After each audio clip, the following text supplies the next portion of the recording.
নমস্কার, আমি শ্রী আনন্দ দাস শাস্ত্রী বহরমপুর, মুর্শিদাবাদ, পশ্চিমবঙ্গ এবং ভারতবর্ষ থেকে বলছি। আমি আপনাদের মাঝে একটি বিদ্যা নিয়ে এলাম। অনেক চিন্তা ভাবনা করে নিয়ে এসেছি। এটা যেমন তেমন বিদ্যা নয়। হয়তো আপনারা ভাবছেন যে কি বিদ্যা হতে পারে। এই বিদ্যাটা যেটা দিতে চলেছি সেটা আপনাদের প্রত্যেকেরই কাজে লাগবে। যারা তান্ত্রিক লাইনে আছেন তাদের তো কাজে লাগবেই, বিশেষ করে এটা, এবং যারা নতুন শিখছেন তাদেরও ক্ষেত্রেও লাগবে।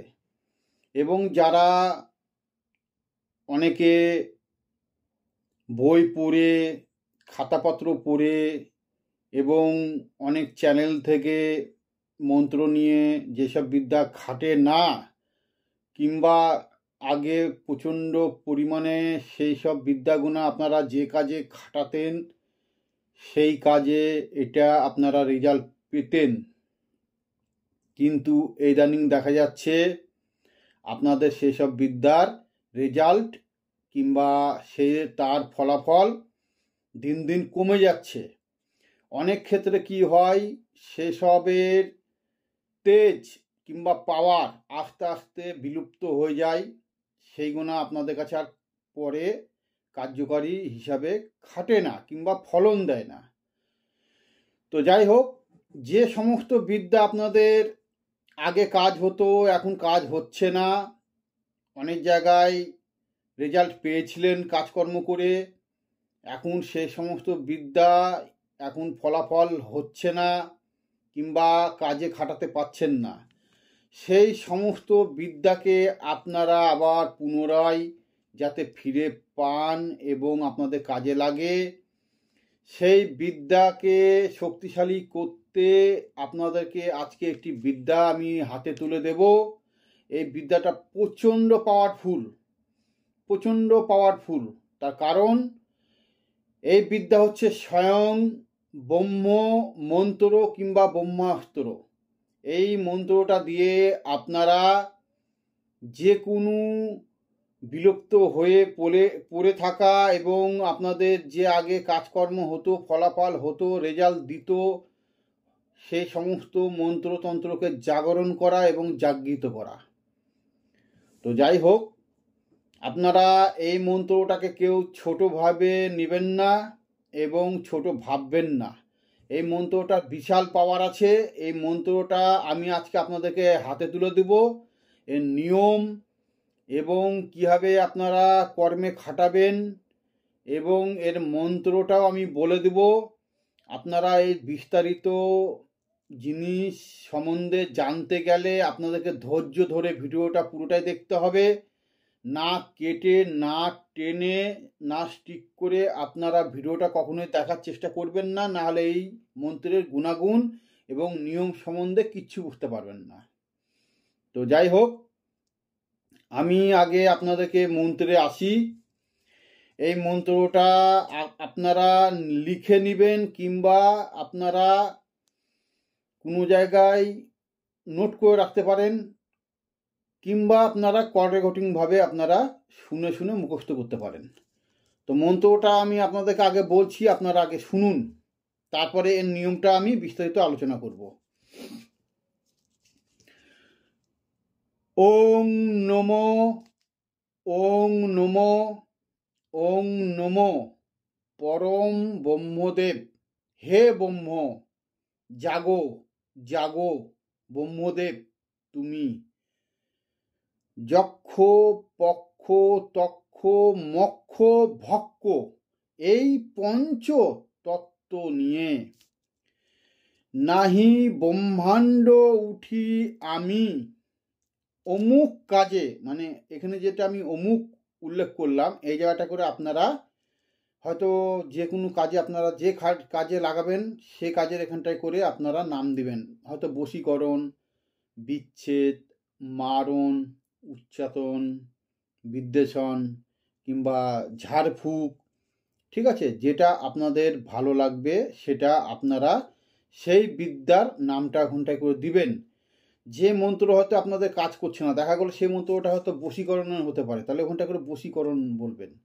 কিংবা আপনারা হয়তো বিচ্ছেদ বললেন বিচ্ছেদ, কিংবা মারণ বললেন মারণ, ঠিক আছে, ওই জায়গাটা করে সে কাজের নামটা দিতে হবে। তোরে লাগামু সেই কাজে লাগিল, যদি আমার বাক্য ছাড়িস, এই বাক্যর জোরে কালী মহেশ্বর কার্তিক গণেশ দাঁড়াইল চার পাশে। হে ব্রহ্মদেব মহাদেবের বরে, এই বাণী যেন আমার ঘরে থাকে। জাগিস আমার এই ঘর, এই যে অন্য ঘর নয়, এটি হলো ব্রহ্মাদেবের ঘর।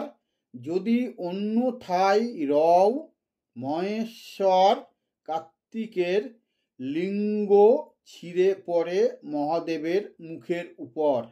দোহাই ব্রহ্মাদেবের, তোর ধর্মের ফল আমি যেন কর্মে সফল হই।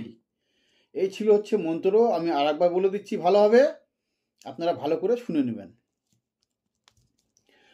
ওং নমো, ওং নমো, ওং নমো।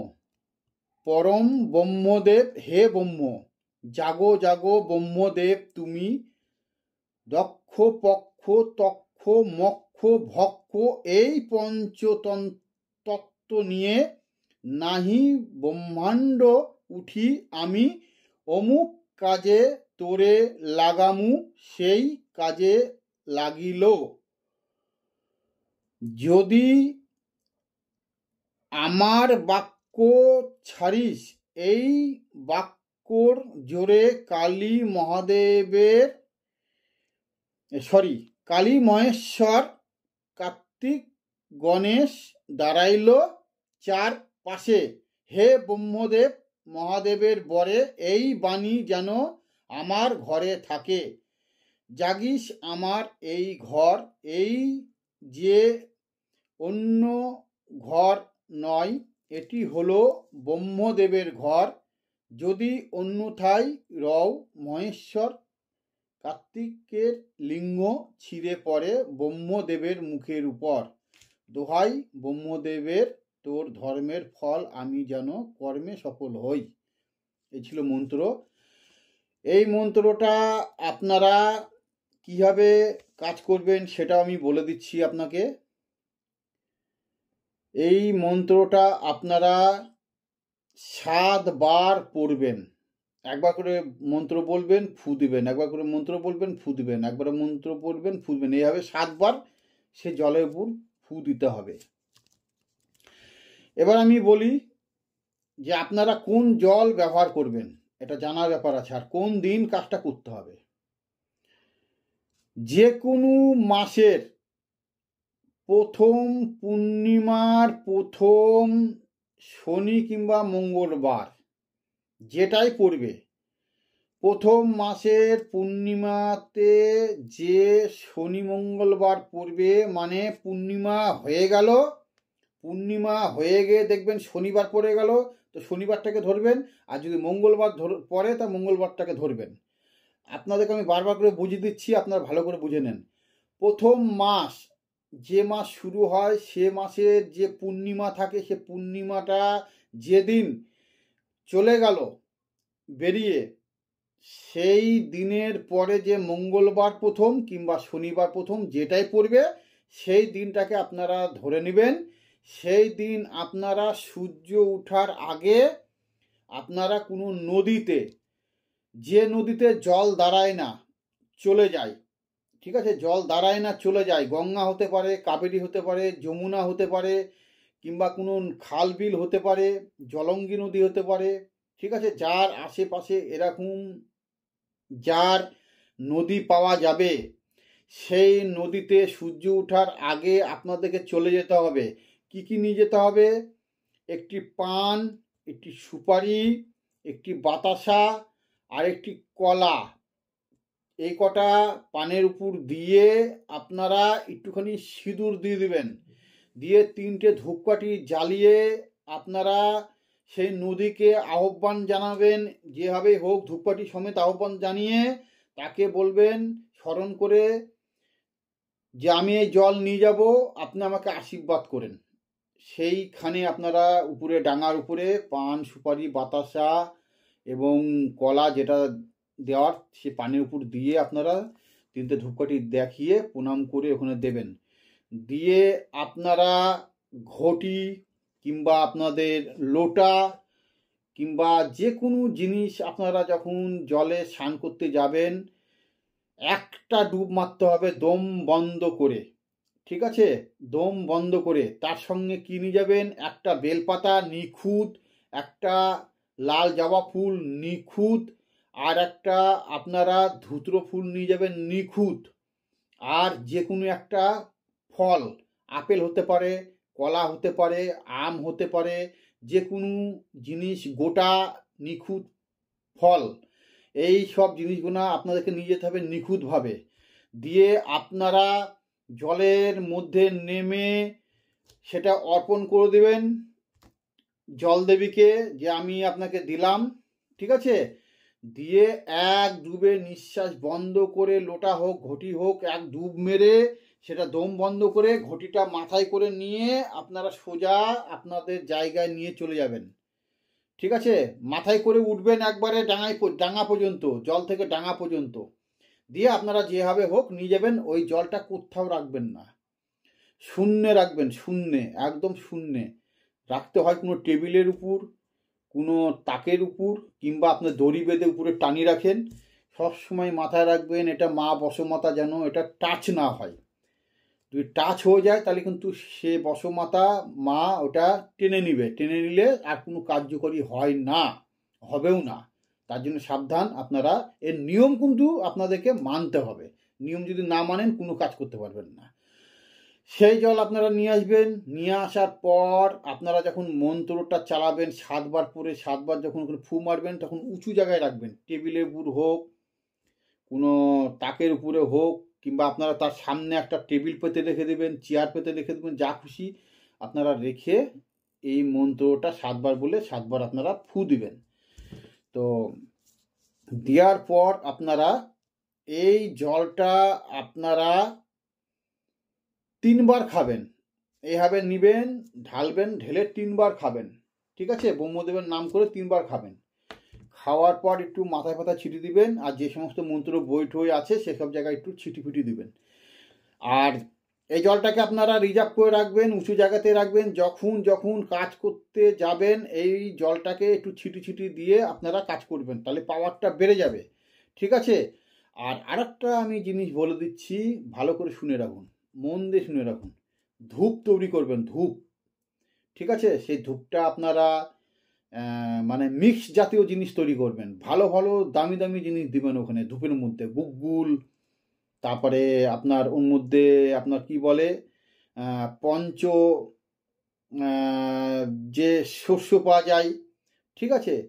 পঞ্চ ধরনের দেখবেন অনেক কিছু পাওয়া যায়, পঞ্চ ধনা পাওয়া যায়, পঞ্চ ধনা দেখবেন কিনতে পাওয়া যায়, ঠিক আছে? সেইগুলো মিক্স করে সেই ধূপটার মধ্যে আপনারা এই মন্ত্রটা 7বার বলে 7বার ফুদে রেখে দিবেন। যখন আগুনটা ধরাবেন, ধূপটা যখন দিবেন একটু একটু করে দিবেন, তাহলে আপনাদের যে মন্ত্রতন্ত্র যা কাজ করবেন ধূপটা একটু দেখিয়ে নেবেন, দেখবেন এতেও আপনার তেজ বেড়ে যাবে, ঠিক আছে?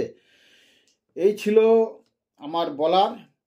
আর আপনারা এই মন্ত্রটা পূর্ণিমার দিন, যেদিন আপনার প্রথম মাসে প্রথম পূর্ণিমা যখন পড়বে সেই পূর্ণিমার দিন এই মন্ত্রটা আপনারা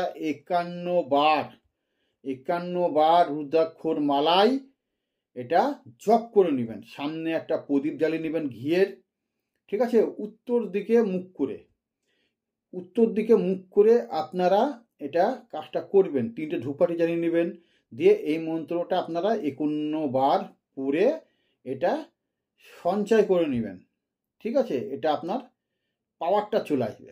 বাদ বাকি তারপরে যে শনিবার কিংবা মঙ্গলবার পড়বে সেদিনে ক্রিয়াটা করবেন, তো দেখবেন চমৎকার একটি রেজাল্ট পাবেন। এত বড় আমি একটা বিদ্যা দিয়ে দিলাম, এই বিদ্যাটা আমি লিখে দিলাম না, আপনাদেরকে একটু কষ্ট করে, দামি মন্ত্র, এই মন্ত্র পাবেন না কোথাও, হয়তো ইউটিউবে আমি দিচ্ছি, এই ধরনের মন্ত্র অনেক জায়গায় পেয়ে থাকবেন, কিন্তু সব আবোল তাবোল মন্ত্র।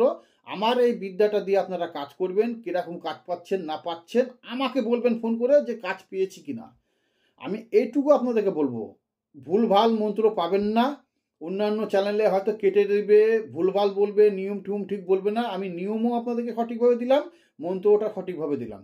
আপনাদেরকে শুধু 51 বার ওটা পূর্ণিমার দিন জাগৃত করে নিতে হবে। তো যাই হোক, পুরোটাই আপনাদের ক্রিয়াকর্মের উপর নির্ভর করছে। আপনারা যতটা ভক্তি সহকারে কাজ করবেন ততটাই আপনারা ফলাফল পাবেন। এসব ঈশ্বরের বাণী, ঈশ্বরের দেওয়া জিনিস আমি আপনাদেরকে তুলে দিলাম।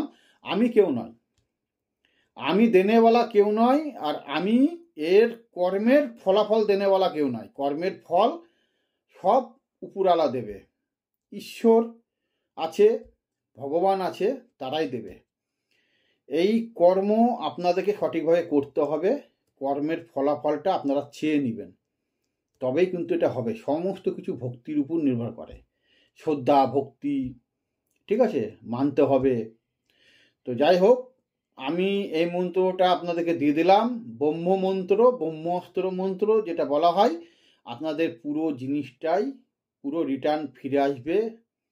জ্ঞান গুণ, আপনাদের বুদ্ধি সব বেড়ে যাবে, এই মন্ত্রের পাওয়ারটা আরও বেড়ে যাবে। তো যাই হোক, আমি আর বিস্তারিত আলোচনায় গেলাম না। আপনারা ভালো থাকবেন, সুস্থ থাকবেন। নমস্কার।